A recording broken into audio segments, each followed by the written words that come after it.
Eu sou o Rodrigo. E eu sou o Ed. E hoje vamos dar o resumo do Duro de Matar de 1988. O filme inicia mostrando o John McClane indo até sua esposa em Los Angeles. No aviãozinho. E ele está conversando com um cara. E lá a gente descobre que ele já é um policial há 11 anos. E o cara dá uma dica a ele como tirar o estresse de uma viagem de avião. Assim que chegar em casa, tira o sapato, movimenta os pés lá.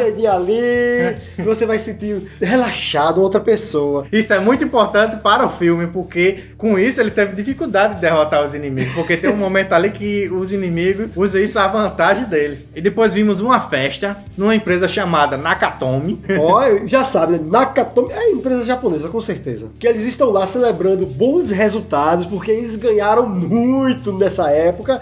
E também, junto a isso, estão celebrando a véspera de Natal. Daí vimos uma nova personagem, a Holly, que é a esposa do John McClane, sendo paquerada por um dos seus colegas, chamando para jantar essa noite. E ela dá a desculpa: hoje é Natal, é dia de se passar com a família. E ele ainda insiste, um vinhozinho e pai e tal. Tchau! E com isso a gente vê ela ligando para casa, dizendo que vai chegar bem tarde, né? E manda para a empregada arrumar o quarto de hóspede. Então quer dizer o quê? Eles não estão muito bem do casamento. E nisso a gente vê o nosso querido John McClane lá, com o motorista, indo até o prédio, né? Na conversa entre os dois, a gente descobrimos o motivo de ele tá indo para Los Angeles e ela tá lá. Porque ela conseguiu um emprego da hora. Bem remunerado. Din-din! E até o cara lá fica se questionando: mas por que você não tá aqui junto com ela? Se era pra vir junto com ela, já que ela tá com um bom emprego e tal. Eu disse: não, eu sou policial de Nova York. E lá tem uns bandidos lá que eu preciso assim prender. Lá tem muitos bandidos, né? E, ou seja, em qualquer situação, em qualquer cidade vai ter bandidos.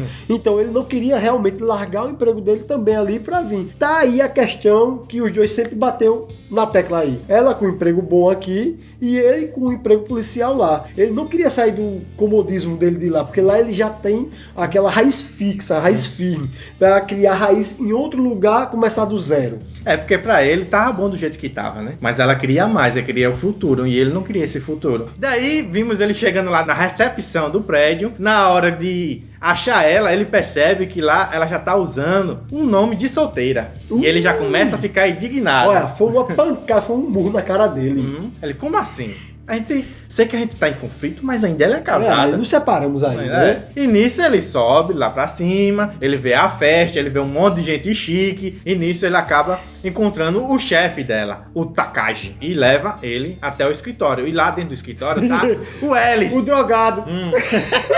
Ele tá cheirando uma lá já. É, o bicho chega a tá com o bigode melado. E esse Ellis é o cara que deu em cima dela ali, logo cedo. E eles começam lá a conversar, e também nessa conversa a gente descobre que essa festa também é uma celebração de um grande negócio que eles tinham fechado ali, que a Holly fechou pra eles, né? Então quer dizer que ela é uma das bambambãs. É uma das cabeças, pra falar a verdade. E nessa conversa aí com eles estão, ela chega. Chega, né? A pessoa vê que ela ama ele muito aí. E vimos eles em outra sala ali, conversando e tendo uma DR, né? Porque a primeira coisa que ele fala é: tô vendo que você tem saudade de mim, mas não tem saudade do seu nome de casada. Nome de casada e tal, já foi um conflito. Ela explica que aqui na empresa japonesa, eles não acham que as mulheres casadas, só que quando ela vai completar e dar a sua explicação, ele interrompe. E é aquela coisa, ele quer estar na razão. Ele quer estar na razão e também que aceitou esse trabalho sem pensar nas consequências do casamento dele, no que poderia atingir no meio dessa separação, o que ele também sente. Então a gente percebe que tem várias coisas mal resolvidas que poderia ser resolvido no diálogo, mas não aconteceu aqui.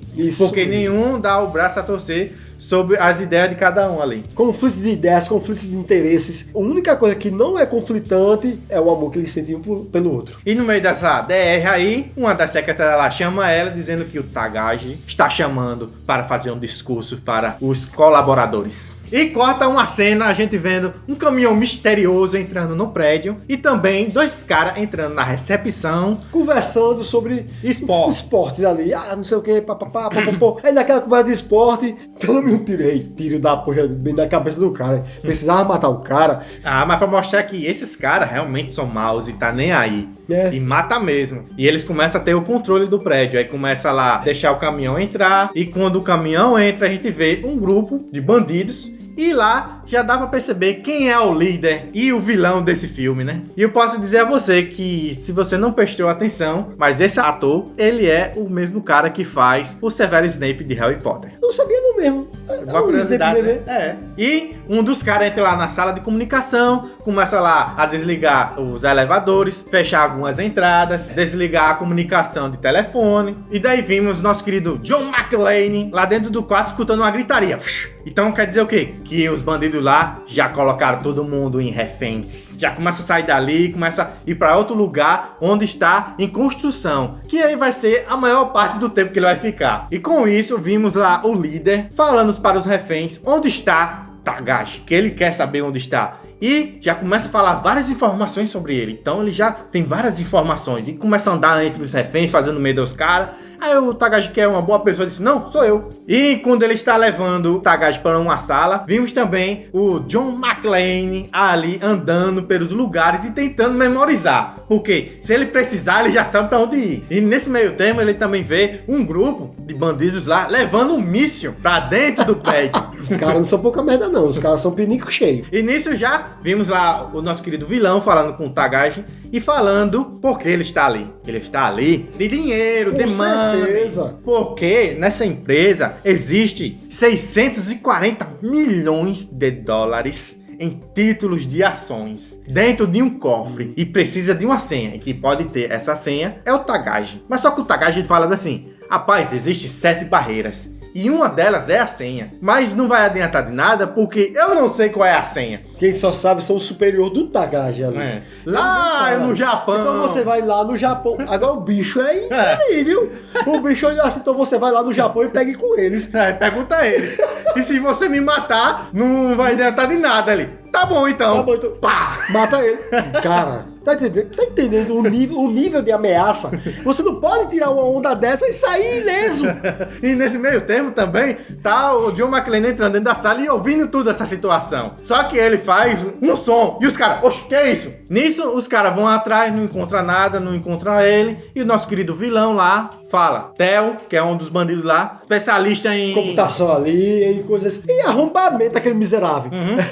Tenta aí desvendar essas barreiras e meio que seja força, mas abre esse cofre aí. E a gente sabe que ele vai passar o filme todinho tentando abrir o cofre. E corta a cena, a gente vendo vários bandidos lá colocando várias coisas na sala de máquinas que fica perto do terraço. E nisso a gente vê o nosso querido John McClane num andar de construção se questionando, rapaz, era pra pegar aquela oportunidade e acabar com eles. Mas eles, não, você era só um, você é fraco, isso não dá pra fazer isso. E quando ele tá nesse questionamento, ele vê um alarme de incêndio. Então ele tem a ideia de que vou ativar. Para isso, também porque como ele é um prédio sofisticado, ele ativando o alarme de incêndio, já vai dar um sinal para bombeiros, essas coisas assim. Olha, tá tendo um alarme em tal prédio de tal companhia. Então vão logo, porque é uma companhia famosa. E nisso, o vilão descobre que esse alarme foi ativado e manda um dos caras ir até o andar onde foi ativado esse alarme. E nisso a gente vê os bombeiros e os policiais chegando perto do prédio. E a animação, isso, veio, meus companheiros,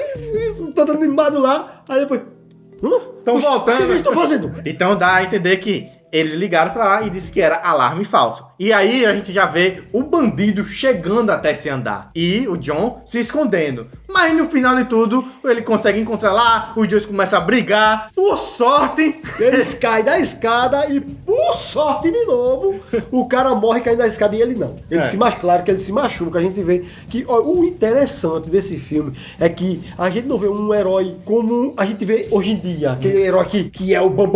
Ele tá ali não porque quis, ele tá ali sendo acuado, ele tem que usar a inteligência de policial dele para sobreviver. E a gente vê que ele se machuca muito, cara. E é muito da hora de ver como ele se machuca. Isso que é o charme nesse filme, porque a gente vê uma pessoa comum tendo erros. E é interessante que, assim, é um cara contra todos, mas é plausível de ele conseguir vencer, porque por mais que ele esteja sozinho, mas é um ambiente muito grande. E tem formas de ele derrotar essa pessoa. Vai ser difícil, que a gente vê aqui nesse filme que é difícil. E o bom é que, pelo menos agora, ele tá com o walkie-talkie do cara.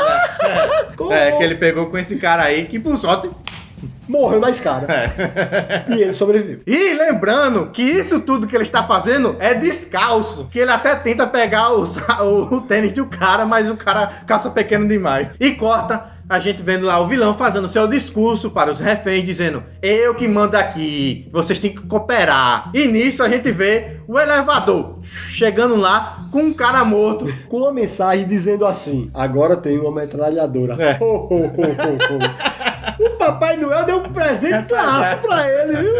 E quando o vilão chega lá, a gente vê que o John está em cima do elevador, Só pianinho, tentando entender a situação ali e escutar alguma coisa que eles vão falar, como eles vão reagir vendo aquele cara morto ali. e ele escuta o nome do vilão, que é Hans, e fala para um dos seus colegas ali, dizendo: chame o Cal, porque o irmão dele morreu. Após isso, a gente vê o elevador subindo, levando lá o nosso querido John também até o terraço, e já corta lá mostrando o vilão conversando com o Cal, falando lá: eu vou matar ele. E ele: tenha calma, cara, esse momento vai chegar, mas vamos seguir o plano. E com isso a gente vê a Holly lá, vendo essa agitação toda e percebendo: isso é coisa do John, o meu marido.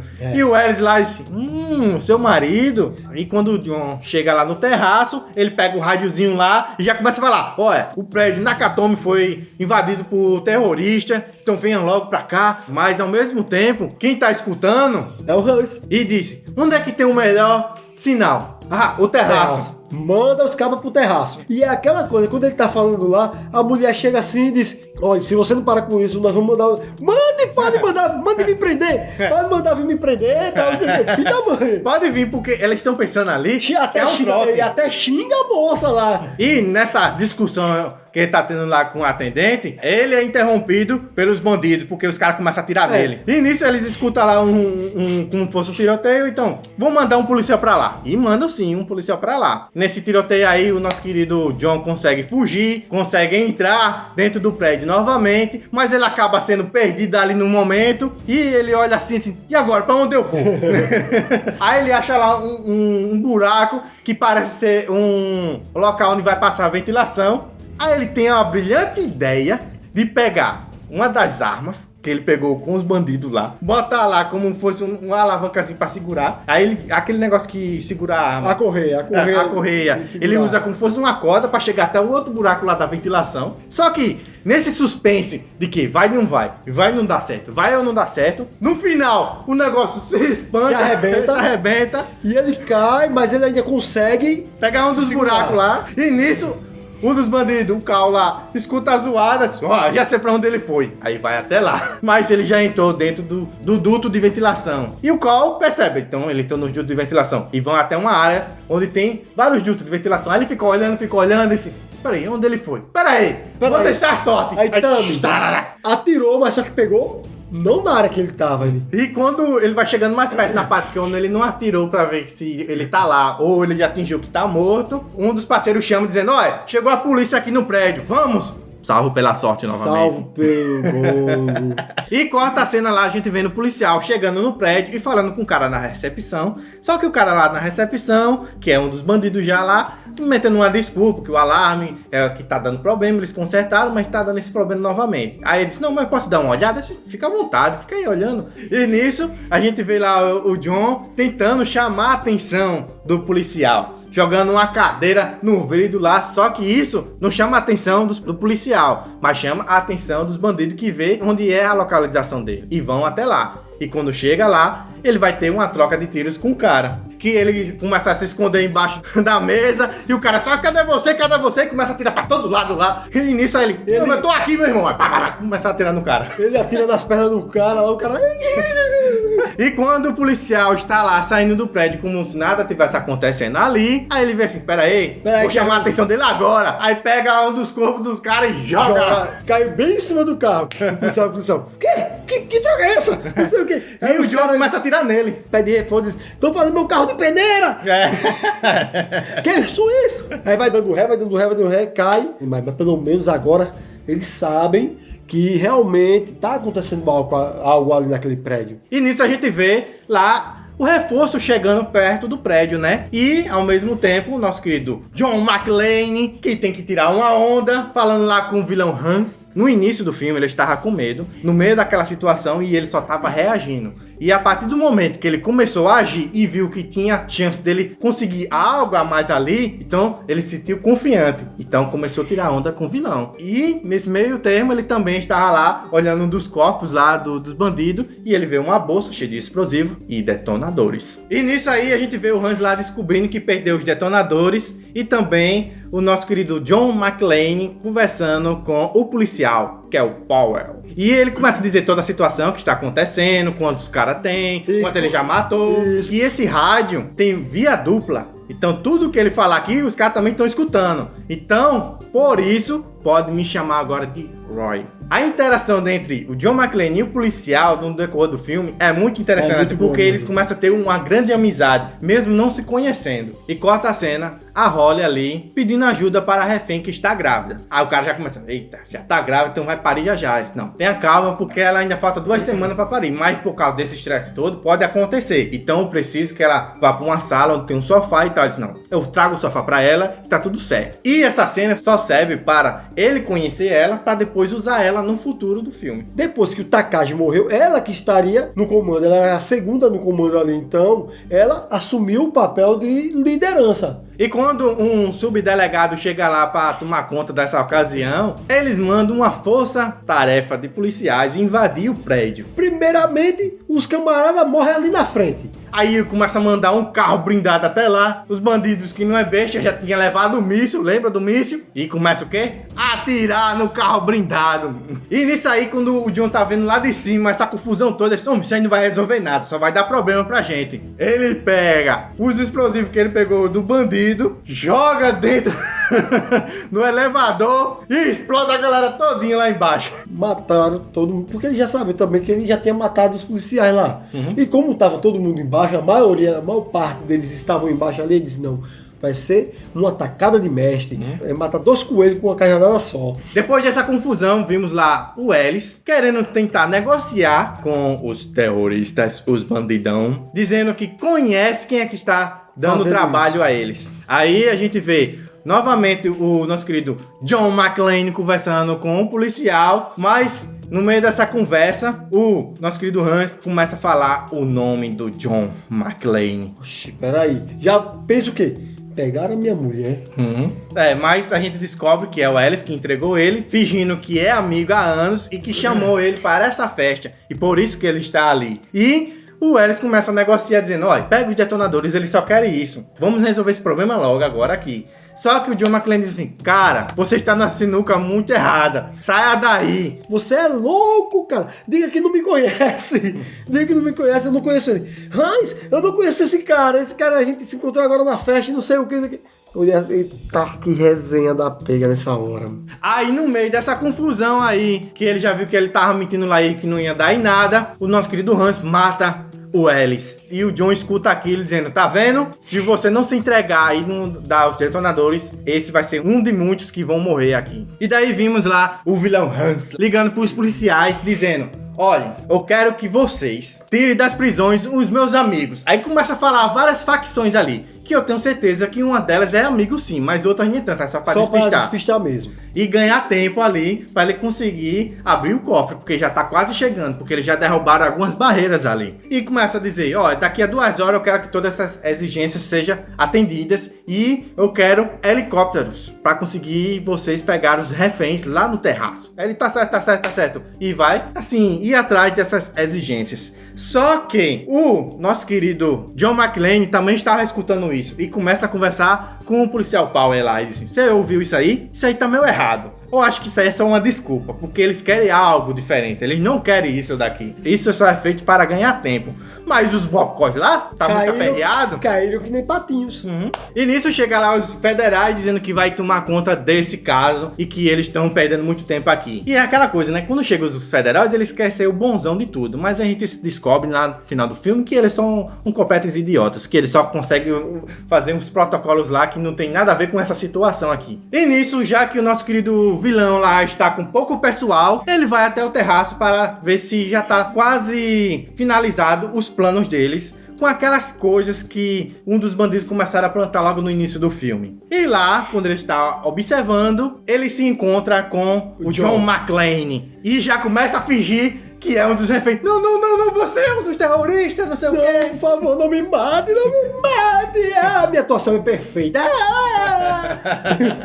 Aí começa a conversar com ele e tal. Começa a ganhar um pouco de confiança, vamos dizer assim, ali. E ali ele tem a certeza que ele lá é o John McClane. No meio dessa conversa ele pergunta qual é o nome. E ele começa a falar um nome que estava numa placa, que o John tava de frente à placa. Então ele ligou uma coisa com a outra e disse, esse cara aí tá emitindo. E ele começa a entrar na conversa. E conversa vai, conversa vem. Começa a falar algumas coisas, algumas circunstâncias. Aí dá arma, eles estão, vamos, que eu vou proteger você e tal. E quando o John tá indo embora, aí começa a apontar pra ele lá e diz assim, solta essa arma e me dei logo os detonadores. Quando ele vira assim, o John McClane diz, você pensa que eu sou menina? Você pensa que eu sou otária? Porque assim, ele percebeu com o nome, mas também percebeu pelo sotaque. Um policial nato, percebeu pequenos detalhes que o entregou ali.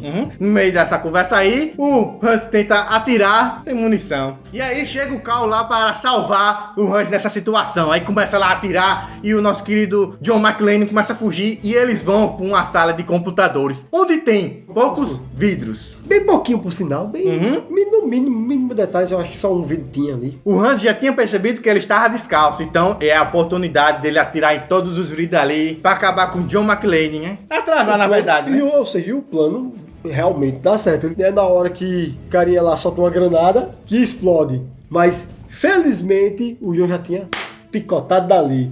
Pisando nos cacos de vidro. Os pés todos lascados. Aí, a gente se lembra. Maldita hora que ele foi tirar o sapato, foi escutar o carinha lá. Se lascou. Mas aí a gente ia perder a cena clássica dele, sangrando, e a gente vendo lá os estilhaços, ele tirando lá na pé, assim, ó. Dos pés. E nisso os bandidos precisam romper a última barreira do cofre lá. Que o cara disse que é muito difícil de romper, porque é uma trava magnética que faz isso, faz aquilo. A não ser que reiniciasse todo o sistema. Aí vem os FBI lá, idiota, porque eles também querem invadir esse local, mas eles querem perturbar todo mundo ali. Então eles têm a brilhante ideia de que vamos fazer um apagão aqui para deixar eles desorientados. Mas isso dá a oportunidade de que os bandidos conseguir destruir a última barreira e assim pegar todos os títulos de ações. Com certeza, porque o Hans já tinha previsto isso, que os federais iriam fazer isso, que o cara fala, só por um milagre para passar por essa barreira, ele disse, tá aí o seu milagre. E também uma questão assim, que por mais que em vários momentos aqui você veja que o John McClane teve sorte em conseguir se escapar, mas também os bandidos tiveram sorte em algumas ocasiões. Então a sorte veio pros dois lados, não veio só pro protagonista. E nisso daí a gente vê lá o John McClane lá sofrendo com os pés, tá tendo aquele sofrimento, todo arrebentado, conversando com lá o nosso querido policial Power, falando, olha, se eu não sobreviver aqui, diga à minha esposa que eu errei, que era pra me apoiar ela quando ela veio pra cá, era pra me estar ao lado dela, eu também errei porque também não vi o lado dela, eu também não cedi, eu não quis entender ela, e que eu amo ela e tal, e eles, não, você vai sair daqui pra você vai falar isso pessoalmente na cara dela. E nisso a gente vê os helicópteros com os FBI dentro, chegando perto do prédio, e eles assim, eles estão esperando para um helicóptero de fuga, mas não, esse aqui é um helicóptero de ataque. Só que, ao mesmo tempo que eles estão indo lá, o John escuta os helicópteros e disse, não, mas tem alguma coisa errada. Pera aí. Aí ele pensou, o que ele estava fazendo aqui em cima? Por que era tão importante para o próprio líder estar aqui em cima? Então, quando ele vasculha o terraço, ele vê as C4 lá. E ele diz pro policial, isso é uma cilada, manda eles recuar, porque assim que ele chegar aqui, eles vão explodir com os reféns e os FBI e tudo. Só que quando ele tá falando isso, o policial não escuta muito bem lá no rádio o que aconteceu, ele só escuta que tem algo a ver com cilada, porque o Cal aparece lá com a arma bem aqui, ó, na bochechinha dele aqui, ó. Então foi você que matou meu irmão. E começa a porradaria dos dois lá. E eu posso dizer a você que assim, por mais que eu entenda como foi feito em 1988, a cena de ação aqui é a mais fraca do filme. É bem broxantezinha, eu não gostei tanto. Mas eles tentam camuflar muito bem as partes que poderia ser assim, feio. É bonito assim, como eles são colocados os ângulos, mas mesmo assim não deixa de ser uma coreografia assim, meia boca. E quando o John tá lá lutando lá com o Cal lá e tudo, a gente vê lá o Hans olhando uma reportagem que descobriram quem são os filhos do John McClane ali. E quando ele vê essa reportagem, ele liga uma coisa com a outra e diz assim, é a Holly. Olha a foto. Descobri. Venha pra cá, chegue que eu vou botar você de refém. Aí o Hans manda todo mundo ir lá pra cima, porque os helicópteros já estão chegando. O John McClane consegue derrotar o Cal lá, enforcando ele lá. Adeus, Cal. E ele corre lá pra cima dizendo: saia daqui, que isso daqui vai ser tudo destruído, vai ser uma explosão, saia daqui. Só que ninguém quer começar a acreditar. Ele... Peraí, vai acreditar. Pra cima, os caras começam a ter medo. Os polícia que tá lá dentro do helicóptero começa a atirar nele. Ele... Eu sou do lado de você, seus desgraçados! Sai correndo! E com essa confusão toda, os reféns conseguem voltar pra dentro do prédio. Só que tá lá ainda os policiais rondando aquela situação. Mas o McClane já sabe que vai explodir a qualquer momento, porque o Hans mandou já detonar. Então ele já corre, pega um daqueles... uma mangueira de incêndio lá, começa a puxar e pula. E começa a explosão, que atinge os policiais... os bambão lá, os babaca, porque antes dele chegar nessa ocasião, ele disse assim: olha, a gente vai resolver essa situação, mas eu acho que 25% dos reféns vão ser mortos. Isso daí dá pra mim conviver com isso. Então quer dizer que eles também tinham lados ruins. Então já mostra que se eles morrerem, a gente não vai sentir tanta pena assim. Que é o caso que acontece aqui. Porque a explosão acontece, é atingido lá os policiais nos helicópteros. E o nosso querido John chega até um determinado andar. O vidro fechado, mas ele quebra o vidro e entra. E tivemos aí agora com um embate final entre o Hans e o nosso querido John McClane. E o Hans lá fazendo a sua mulher de refém. E ele já tá todo arrebentado lá assim, ó. Chegando perto. É por isso que eu digo, esse filme é muito gostoso de se ver, porque a gente vê a situação que o cara tá, que não é fácil, tá difícil, tá exausto, tá cansado, tá ferido, mas mesmo assim ainda tá ali. Mas o interessante disso tudo, porque antes dele chegar aí nessa ocasião, ele veio uma fita. E a gente fica se perguntando por que ele ficou sorrindo olhando para uma fita. Porque quando ele chegou até esse embate final do vilão, ele estava com uma arma grandona. E ele, mano, joga essa arma. E ele joga a arma. E bota a mão na cabeça, ele fica desarmado. Tô aqui, eu vim da paz. Só que a gente vê uma câmera por trás dele, tá uma arma toda grudada nas costas dele.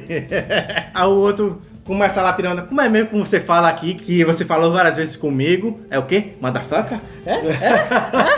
Aí ele lá se gabando, o Hans começando a mirar nele e fica naquela tensão lá de Velho Oeste. E de repente ele puxa aqui, ó, tome um tiro no Hans e o tiro no parceiro dele que tá lá por perto. Agora o do parceiro pegou enchendo a testa.